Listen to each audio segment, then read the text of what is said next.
Bonjour à tous. Hello, everyone. Welcome back to Learn French with Madame. Today, we are going to talk about Chapitre 7, Vocabulaire 1 of BD1. So, we're going to talk about les vêtements. We're going to talk about clothing. This chapter is all about clothing and buying things in a store and saying how something might look well on somebody or might not look so good, etc., etc. So with that, let's go ahead and start. I'm going to preface this by saying that this is going to be in a couple different videos, probably at least 3, just because this chapter is packed full of vocab. So this is probably going to be 3, maybe 4 videos, but definitely at least 3. All right, here we go. So the first word that we have is an anorak. An anorak. An anorak is like a winter jacket, something that you would wear when it's super cold outside. So an anorak is a hooded winter jacket. Go ahead and say that one after me. An anorak. Excellent. Okay, et ça, c'est un blouson. Un blouson, this is something that you might wear in the springtime. Un blouson is a lightweight jacket. So something you'd wear in either the fall or the spring, something when it's not super cold outside. So we have un blouson. Go ahead, say that one with me. Un blouson. All right. Up next, we have des chaussettes. Des chaussettes are socks. Des chaussettes, socks. So an easy way to say this one is say the word show and then set. Like you're going to set something down on the table. Chaussette. All right. Up next, we have une chemise. Une chemise. Now, I know this might get a little bit confusing because we're talking about a men's dress shirt, but une chemise, even though it's feminine, goes with a man. So une chemise, like a men's dress shirt, like a men's button-up shirt. All right. Up next, we have un chimizier. Un chimizier is a women's dress shirt, like a blouse. So, like I said before, I know it might get a little bit confusing with saying une chemise and that being the masculine, and un chimisier and that being the feminine. I know it's a little bit reversed than normal. So we have une chemise, which is that men's dress shirt, and un chimisier, which is that women's dress shirt. Go ahead and say this one with me. Un chimisier. Nice job. All right, up next we have Decolon, and Decolon are these right here. Decolon are tights. So tights, Decolon. All right, up next we have en costume. En costume is a suit, and I always tell kids an easy way to remember this is to think of like a costume. And so when you wear like a costume, you're pretending to be something. So I say like think of businessmen or just pretending to be super like important or whatever. So en costume is a suit. Our next word is entailleur. Entailleur. Go ahead, say this one with me. Entailleur. All right, that last word can be kind of hard. So, entailleur is a women's suit. So we have un costume for a man and entailleur for a woman. All right, our next one is anguille. Anguille is a vest. Anguille. Go ahead, say that word with me. Anguille.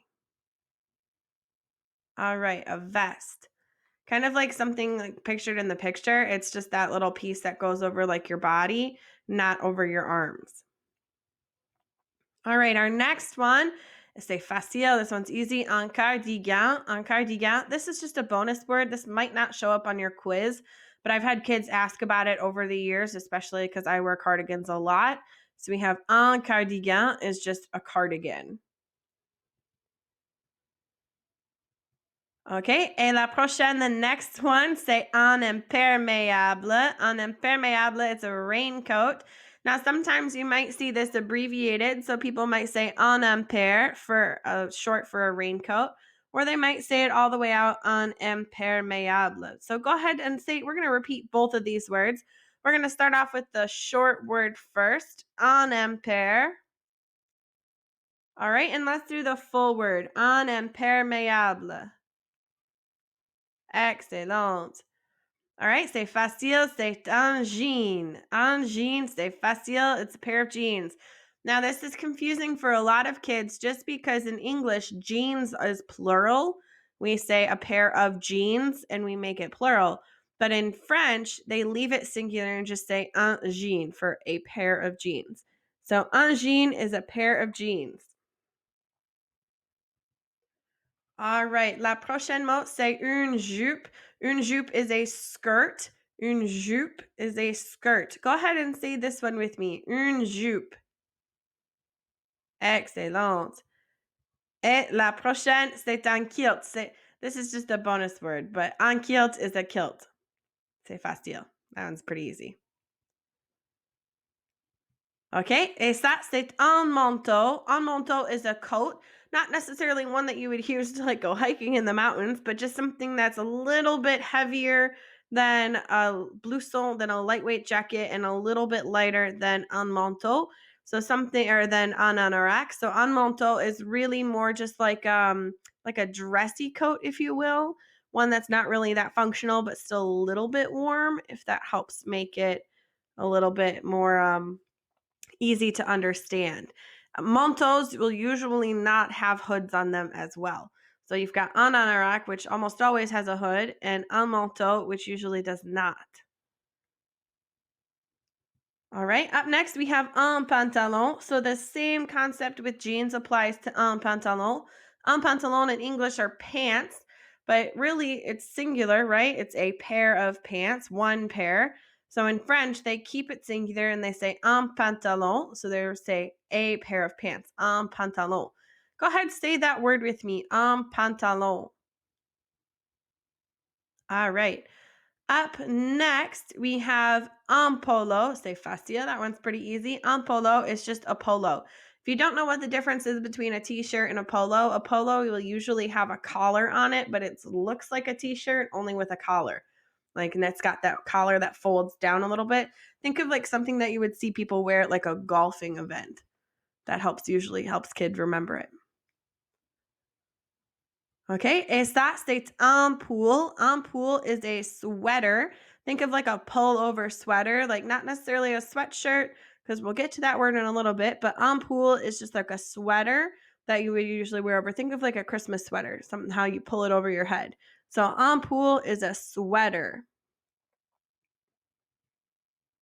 All right. La prochaine mot, c'est une jupe. Une jupe is a dress. Une robe. Madame was looking at the wrong word. So une robe is a dress. We have une jupe, which is a skirt, and une robe, which is a dress. For this one, it's helpful to remember like a robe in English is usually pretty long. So une robe in French would help you maybe remember that it's a dress.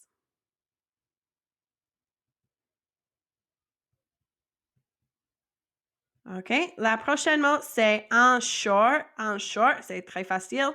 C'est la même comme des jeans or un jean et un pantalon. It's the same as a pair of jeans and a pair of pants. It's singular in French, but it's plural in English.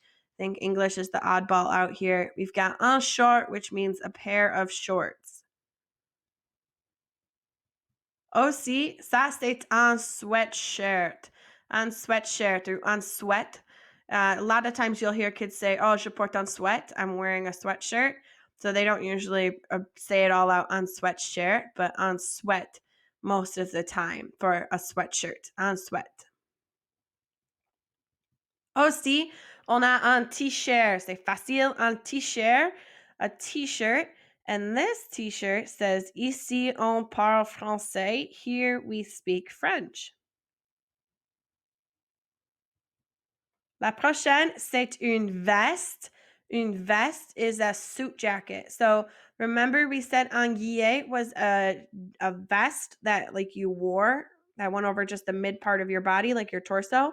And une veste is a jacket it's a suit jacket that you would wear with un costume or un tailleur. All right. La prochaine, c'est chaussures. Des chaussures. Des chaussures are shoes. So we already talked about des chaussettes, which are socks. And now we're talking about des chaussures, which are shoes. All right. Go ahead and say this word for me. Des chaussures. Excellent. La prochaine, c'est des bottes. Des bottes. Des bottes are facile. That's boots. Des bottes, boots. So let me ask you a question. Est-ce que tu portes des bottes en hiver? Est-ce que tu portes des bottes en hiver? Do you wear boots in winter? Et ça, c'est des sandales. Des sandales, c'est facile. En anglais, c'est la même sandals. So des sandales and sandals, it looks pretty close to that English word. So hopefully that helps you remember what they are. But des sandales are sandals. Et la prochaine, c'est des baskets. Des baskets are sneakers. Now, think of it this way. Sneakers are not necessarily something that you would use to play basketball in. So just think of it this way because we're going to get to the word for tennis shoes. But des baskets are sneakers, something that you would not use to play basketball in. And then we have Detenies, our tennis shoes. So Detenies are more something that you would use to run or to play basketball in. Detenies. So we have des baskets, which are more like fun shoes, like sneakers. And then we have Detenies, which are tennis shoes, something that you would run or play a sport in. Okay, et c'est tout pour aujourd'hui. That's it for today. I know there was a lot of words, so we're going to go back through all of those. Maybe not all of them, but for a majority, we're going to go back through them on our next video, and then we're going to learn a couple more words after that. Mais c'est tout et à plus.